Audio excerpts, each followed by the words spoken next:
Bonjour les passionnés de voyage hors saison et loin des foules. Nous partons du Tyrol en direction de Porquerolles.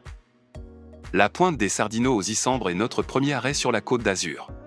Un deuxième arrêt est au Vieux-Salins-d'Hyères. Le lendemain, nous partons pour Porquerolles. Nous y louons tout de suite des vélos. L'île est grande, on a besoin de toute cette journée d'automne pour l'explorer. Notre approche de la Côte d'Azur inclut presque toujours la traversée de la plaine du Pô. Nous partons dans l'après-midi du 22 octobre. La traversée du Pô à la hauteur de Crémone est une des seules distractions dans cette immense plaine agraire.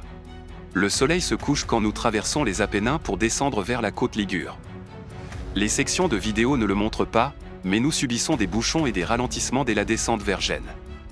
Depuis l'effondrement du pont Morandi en plein centre de Gênes en avril 2018, les autorités italiennes revoient tous les autres ponts et viaducs de ces autoroutes car ils sont tous construits de la même manière et à la même époque. Nous roulons la nuit à partir de Gênes. C'est le prix des voyages hors saison, car les journées sont courtes. Il faut profiter de la nuit pour avancer. Cela évite au moins le fort contraste entre la centaine de tunnels et les sections sur viaduc entre Gênes et Nice. En cette saison, la plupart des campings sont fermés. Les emplacements tranquilles sont ici très rares. Nous ne sommes donc pas seuls pour passer la nuit au cimetière des Issambres. Sur la Côte d'Azur construite de villas de bout en bout restent quelques rares sections laissées naturelles.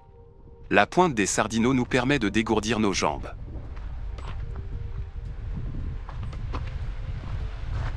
En tout cas, après la longue route de la veille et la nuit dans le camion, respirer l'air de la côte remonte vraiment le moral.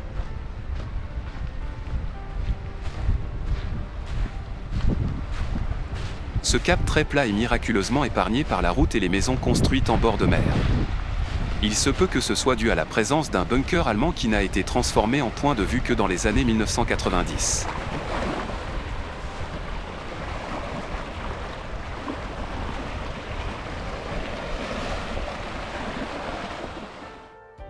Le ciel est couvert de nuages, mais un bon tiers de ciel bleu se montre et on est bien en t-shirt.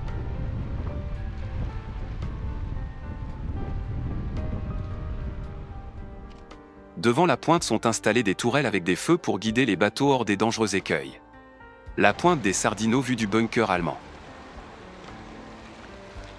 Sur le côté sud, on voit dans le golfe de Saint-Tropez et sur le front de mer de la petite ville emblématique. L'accès principal au Vieux-Salins-d'Hyères se trouve justement au Salins d'Hyères, mais on peut aussi les approcher de l'est, donc de la Londe et du port de Miramar. Après le camping et un deuxième pont piéton, on arrive dans une partie assez sauvage. Mais il s'agit d'une côte stabilisée du temps de l'exploitation commerciale des salines. Le conservatoire du littoral enlève peu à peu le béton car ces stabilisations contribuent plus à l'érosion côtière que l'état naturel. Au bout de quelques minutes apparaît un étang sur la droite. En avançant encore un peu, on trouve quelques points de vue officieux composés de bouts de troncs d'arbres pour gagner un peu en hauteur. L'étang de l'Anglais permet d'observer les flamants roses même s'il y a du vent car la forêt abrite ce plan d'eau.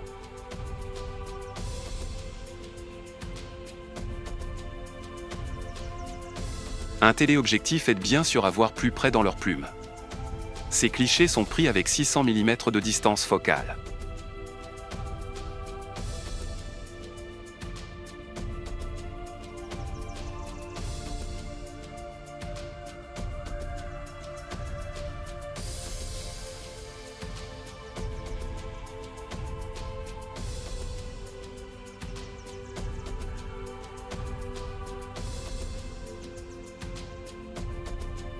Nous rentrons ensuite vers le port de Miramar. On passe quelques moments sur la plage.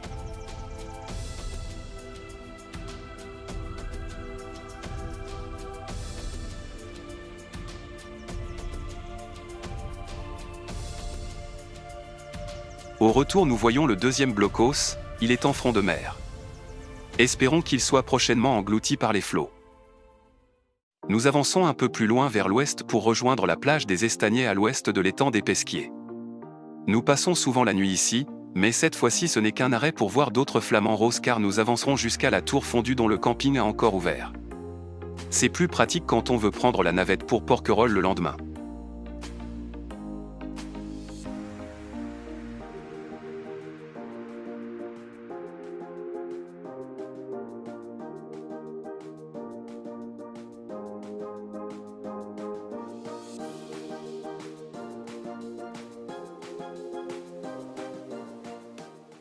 En basse saison, il n'y a que quelques navettes par jour.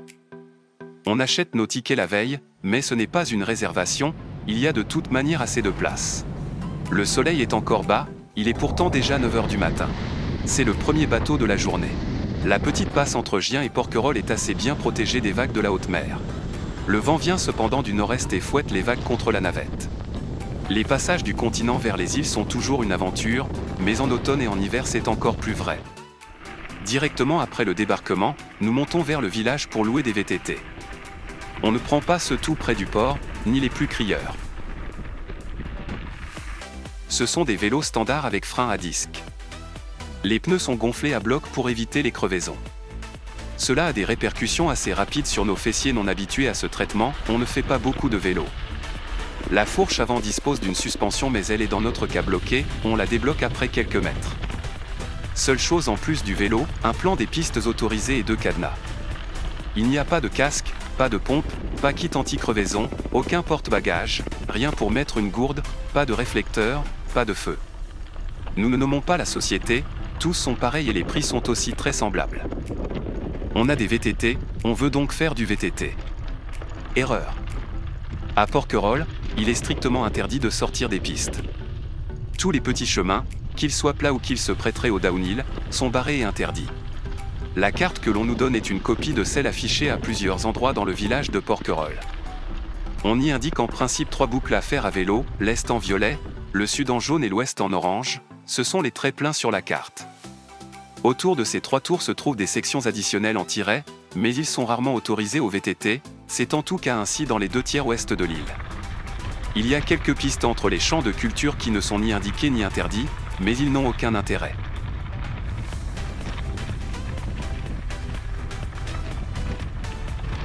Apprenant toutes ces restrictions sur le tas, nous décidons d'explorer un maximum de l'île durant la journée.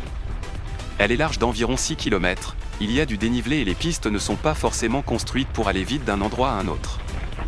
Avec toutes les sections à faire obligatoirement à pied et les pauses bien nécessaires pour profiter, nous n'arrivons qu'à faire la partie ouest, le phare et l'échappée en fin de journée vers la plage Notre-Dame au nord-est.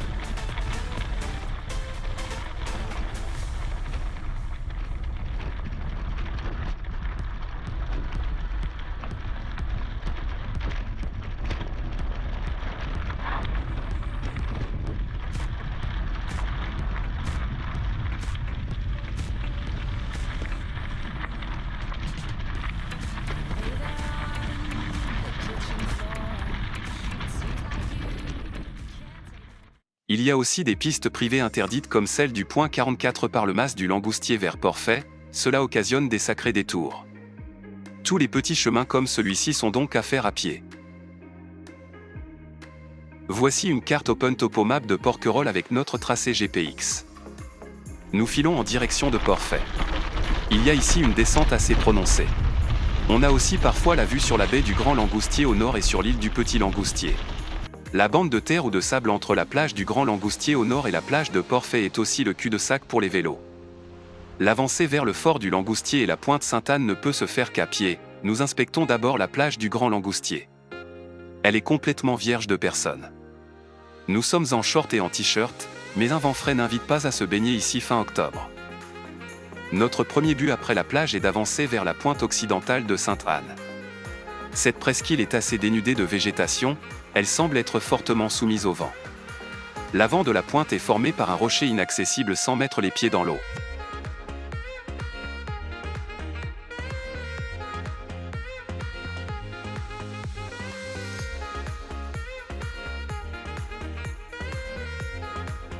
Au retour, nous montons vers le point culminant de la presqu'île qui porte le fort du Grand Langoustier. La construction du fort a lieu entre 1633 et 1640. Remanié plusieurs fois au cours de son histoire, il ne subit pas de combat, même lors de l'occupation de l'île par les Anglais en 1793. Restauré entre 2006 et 2010, il n'est malheureusement ouvert à la visite que pour les Journées européennes du patrimoine, donc un jour par an en septembre.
Nous marquons une petite pause à la petite plage de Port-Fay. Le phare du Cap d'Armes est construit en 1830 et sauvé de justesse de la destruction par les troupes allemandes nazies en 1944 par son courageux garde Joseph Pellegrino. Le phare ne se trouve pas sur le point culminant de l'île. Autour du phare ne se trouve pas d'endroit agréable pour une pause. Nous cadenassons nos vélos et nous partons vers la calanque de l'Indienne. Quelque part au-dessus du pain de sucre, nous nous posons à un endroit à l'abri du fort vent. On en voit sur une grande partie de la côte sud très escarpée de l'île.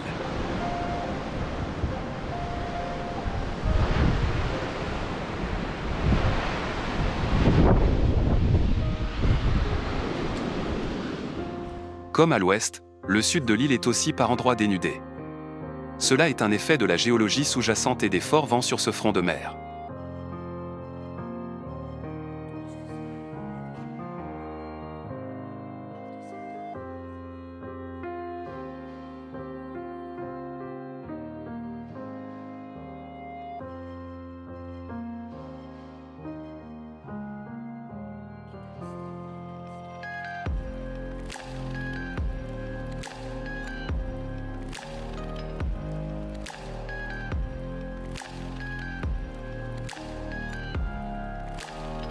Au large passe des cargos vers le port de Marseille.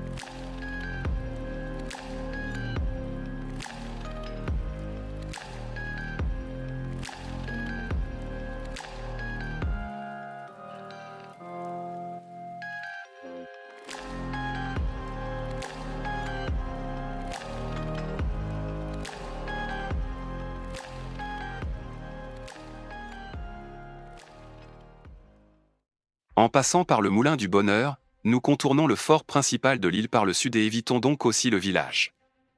On redescend à l'est vers la côte nord et on suit la large piste vers l'est. Nous allons droit à la plage de Notre-Dame. C'est une plage presque antillaise, il ne manque que les palmiers. La plupart des visiteurs de l'île sont venus dès le matin ici et on en retrouve encore certains en arrivant vers 14h30. La partie ouest est très étroite et à l'ombre l'après-midi en automne, la partie nord-ouest est plus large et encore au soleil. Nous avançons à peu près vers le milieu de la plage.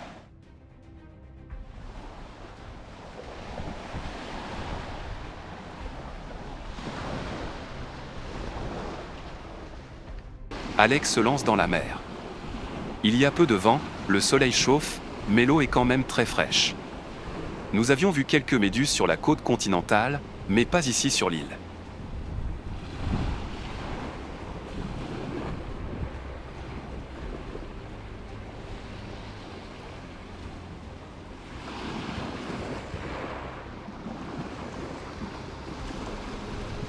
Les goélands attendent que des miettes tombent de notre casse-croûte. Ils semblent aussi ressentir la fin de la saison. Ils sont certes amusants, mais leur regard est quand même meurtrier. Nous en avons un exemple en retournant de la plage vers nos vélos. On marche sur la bande fine de sable couverte d'herbes de posidonie et nous voyons deux goélands qui picotent une boule indéfinissable de loin. En nous approchant, nous voyons que c'est un tas de galets qui semblent collés ensemble, c'est un peu plus grand qu'une balle de tennis. André a beaucoup de peine à chasser les goélands de leur proie bizarre pour observer la boule. Elle bouge et après un certain moment on voit des bras d'un petit poulpe sortir entre les galets. Cette pieuvre s'est aventurée sur la plage et a été attaquée par les goélands. Pour se protéger contre les attaques du bec, elle colle des galets à ses multiples ventouses et s'en entoure complètement pour faire une carapace. Les galets sont cependant très petits et les goélands savent très bien qu'ils finiraient par tuer la pieuvre. André ramasse la petite boule d'où sortent des petits bras agités. On ne sait pas si elle est sérieusement blessée, mais André la lance finalement le plus loin possible dans la mer. Les goélands s'éloignent déçus. Un poulpe de sauvé. Nous reprenons nos vélos pour la dernière ligne droite jusqu'au village de Porquerolles. Venant de l'est, nous devons gravir une dernière montée derrière le fort. Les vélos sont rendus rapidement, nous sommes les derniers à revenir, on a donc pleinement profité de la journée et des vélos. Dans le port se trouvent quelques pointus en assez bon état et des navires de plongée. Tous semblent hiverner.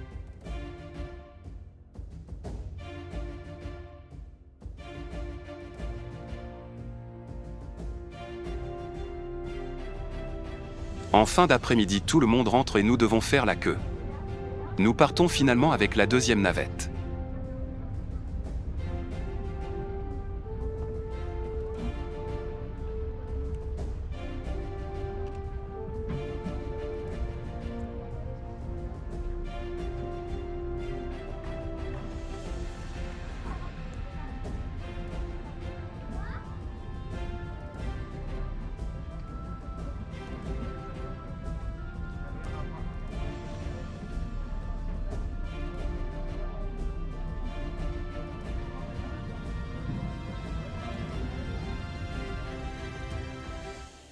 Cette fois-ci nous naviguons avec le vent et le passage est bien moins agité. Il ne fait cependant pas plus chaud et on met nos pulls. On est bien hors saison.